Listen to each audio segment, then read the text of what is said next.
Bienvenue, chère magicienne, magicien, entrepreneur du bien-être dans la pépite entrepreneuriale du lundi. Alors aujourd'hui, j'ai envie de te parler de guérison pour la manifestation. La semaine dernière, on a parlé d'ancrage, comme quoi il était vraiment important et indispensable d'être ancré pour pouvoir concrétiser et manifester ce que tu désires. Et pour arriver à la manifestation, j'ai vraiment envie de te parler du processus qui fait y arriver, c'est la guérison. Alors, je vais t'expliquer un contexte qui a été hyper transformateur pour moi et guérisseur pour moi, pour manifester plus grand, aller vers mes rêves et mes désirs, impacter encore plus grand le monde comme je le désire, tant que je suis sur Terre. La semaine dernière, je suis partie en retraite de mastermind, une retraite initiatique de bien-être et aussi sur le business. Donc j'y suis allée vraiment avec l'intention de m'enraciner, de m'expanser dans la clarté et la lumière et puis vraiment de switcher de palier, de vraiment passer un palier. Je savais que je passerais un palier avec cette retraite euh, initiatique en fait et cette retraite de guérison pour moi. Et ce qui s'est passé, c'est que ça a été hyper inconfortable de me retrouver avec 33 personnes. Ça a été hyper challengeant, difficile et souffrant de me retrouver dans un collectif, à s'ouvrir, à parler de soi, à prendre la parole en public. Ça a été vraiment inconfortable. Et j'ai résisté jusqu'à 2 jours après, je voulais vraiment repartir. Je pleurais en disant à mon mari, j'ai vraiment envie de rentrer à la maison, je me sens pas bien ici, c'est pas mon énergie. Enfin bref, je me racontais des histoires pour en fin de compte fuir ce qui se passait et ne pas y rester. Sauf que, toulou, la guérisseuse en moi s'est dit, Cindy, si tu fuis, c'est que tu veux pas prendre ta place, c'est que tu as de la difficulté à prendre ta place dans un collectif et tu vas pas aller au bout de ton processus. Donc, je suis restée. Je suis restée et ce qui ça m'a fait dire, c'est qu'il y avait pleinement la blessure de rejet qui était activée en moi. Sauf que j'ai envie de t'apprendre aujourd'hui que, et c'est une amie qui m'a dit ça la semaine dernière, que j'ai rencontrée, que j'adore, qui m'a dit, mais en fait, il n'y a pas d'autre, Cindy, il n'y a que toi. Il n'y a pas d'autre, en fait. C'est-à-dire que tout ce que tu vas projeter sur les autres, c'est le reflet de ton intérieur. Tout ce que tu vas penser, croire, dire, entendre des autres, c'est ce que tu penses, ressens, que tu te dis à l'intérieur de toi. Donc en fait, j'avais peur d'être rejetée, bien évidemment. J'avais peur de pas être aimée comme je le suis. J'avais peur d'être inintéressant, qu'on me voit pas, que on me porte pas d'attention, qu'on me trouve pas exceptionnelle. J'avais vraiment des peurs qui en fait étaient totalement encore des zones d'ombre plus puissantes encore, plus profondes encore à aller explorer, mais vraiment, j'y ai été confrontée à 100%, à 200% dans cette semaine-là. Et le fait d'avoir décidé de rester et le fait d'avoir eu de l'audace de le dire a fait transmuter les choses pour m'ouvrir à plus grand. C'est-à-dire que j'ai osé m'exprimer, à dire que j'avais envie de me barrer, que les relations étaient compliquées pour moi, en tout cas d'être dans un groupe et de prendre ma place dans un groupe était compliqué pour moi.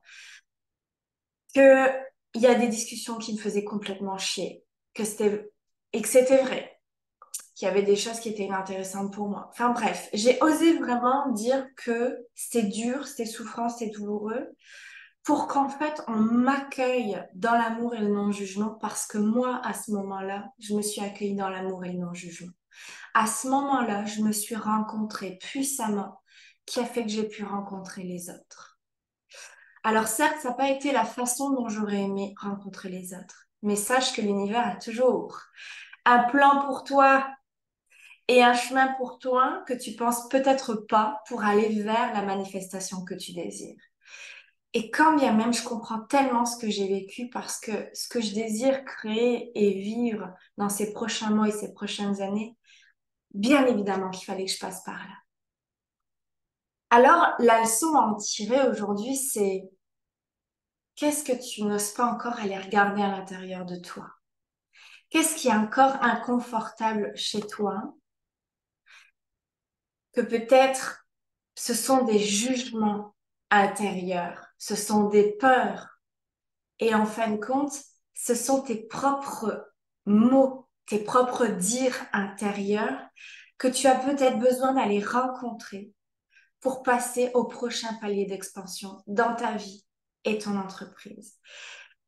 Et tu vois, la manifestation, je lisais un post de Sophie Chag, qui est experte en manifestation. Et comme par hasard, je le lisais ce matin avant de te faire cette vidéo. Elle disait, pour manifester ce que tu désires, ça passe forcément par l'ouverture du cœur. Et c'est pleinement ce que j'ai fait dans cette retraite. Je me suis autorisée à ouvrir mon cœur à moi-même, puissamment et profondément dans toutes les blessures et les zones d'ombre encore inexplorées, encore non guéries, tu vois, pour qu'en fait je puisse m'ouvrir aux autres et m'ouvrir à mes prochains projets. Et ça a été en accéléré, c'est-à-dire que je suis rentrée. Bien évidemment, j'ai mis 24 heures pour atterrir parce que bon, être dans une bulle pendant une semaine qui est en dehors de la tienne, voilà, j'ai mis du temps à revenir pour en fin de compte me réancrer dans mon quotidien et dans ma vie ici. Et ça m'a pas mis une heure pour planifier les dates de mes prochains projets. Donc, bien évidemment que, et incroyable comme j'en fais quand on crée un processus comme moi j'ai créé ancrage et manifestation, on passe par le cœur du processus et on traverse notre processus. Sache-le, si tu crées un accompagnement pour le monde, sache que tu vas passer et vivre ton processus pour pouvoir l'apporter. C'est une évidence, tu peux pas faire autrement. Donc, je suis passée encore plus profondément dans mon accompagnement ancrage et manifestation, qui est le centre, c'est la guérison du cœur pour pouvoir accéder à sa puissance. Bah oui, forcément. Parce que quand tu te coupes de ton cœur, tu te coupes de ta puissance. Quand tu n'oses pas être toi pleinement, dans l'ouverture à toi et aux autres, tu te coupes de ta puissance. Quand tu fermes des portes intérieures, que tu rejettes des parties de toi, que tu n'oses pas regarder là où ça a besoin d'être regardé, tu te coupes de ta puissance et donc de ton ancrage aussi et donc de la manifestation de tes désirs et de ce que tu souhaites réaliser. Alors, je t'invite aujourd'hui à regarder ce que tu n'oses pas regarder à l'intérieur de toi, à entendre ce que tu n'oses pas quelque part entendre et que tu te dis pourtant à l'intérieur de toi et que tu ailles ressentir ce que tu n'oses pas ressentir ou que tu ne veux plus ressentir. Je ne voulais plus ressentir ces douleurs-là. Et pourtant, j'y suis passée avec énormément de résistance, mais j'y suis passée pour pouvoir l'alchimiser et le transmuter. Je ne sais pas si c'est une bonne fois pour toutes. J'en sais rien. Mais ce que je sais, c'est que je n'ai jamais atteint un degré de profondeur comme ça parce que je me suis accueillie et je me suis laissé vivre cette expérience avec audace. Et dans le ressenti, clairement, j'avais pas envie de ressentir ça. Et j'ai appris à me faire confiance, à me dire, tu vas pas t'écrouler. Tu vas juste traverser pour aller vers un autre endroit après. Donc, fais-toi confiance aussi dans les ressentis. Parce que oui, il y a l'ombre et la lumière. Mon discours est que on peut aller vers l'ombre en traversant. On peut aller vers la lumière en traversant ces ombres. Et tu vois comme quoi mon cerveau, il est d'accord avec ça. On peut aller vers les ombres en traversant d'abord sa lumière. Donc c'est un process. C'est un process que tu choisis de vivre, que tu choisis d'ancrer. Et je pense que dans la prochaine vidéo, ça va être comment je peux amplifier davantage ma lumière, comment je peux davantage passer par ma lumière pour accueillir mes ombres aussi et les transmuter. Parce que j'ai rencontré une femme qui justement m'a choisi comme mentor là-bas et qui souhaite justement travailler d'ancrage et manifestation avec moi. Elle m'a dit, voilà, j'ai jamais trouvé de mentor. Je pense qu'aujourd'hui, j'ai besoin vraiment d'être accompagnée et de trouver ma mentor qui va m'amener vraiment à la lumière, à qui je suis profondément et au rayonnement de mon être. Et je lui ai dit, tu vois, elle avait énormément de difficultés de venir me parler toute la semaine. Elle est venue me parler quand on s'est dit au revoir. Et moi aussi, j'avais du mal à aller la voir et pourtant, je sentais que, voilà, il y avait quelque chose. Elle avait du mal à venir me voir parce qu'elle m'a dit, ce que j'ai eu peur de toi, c'est que tu es profondément ancrée. J'ai dit, c'est intéressant. Et moi, ce que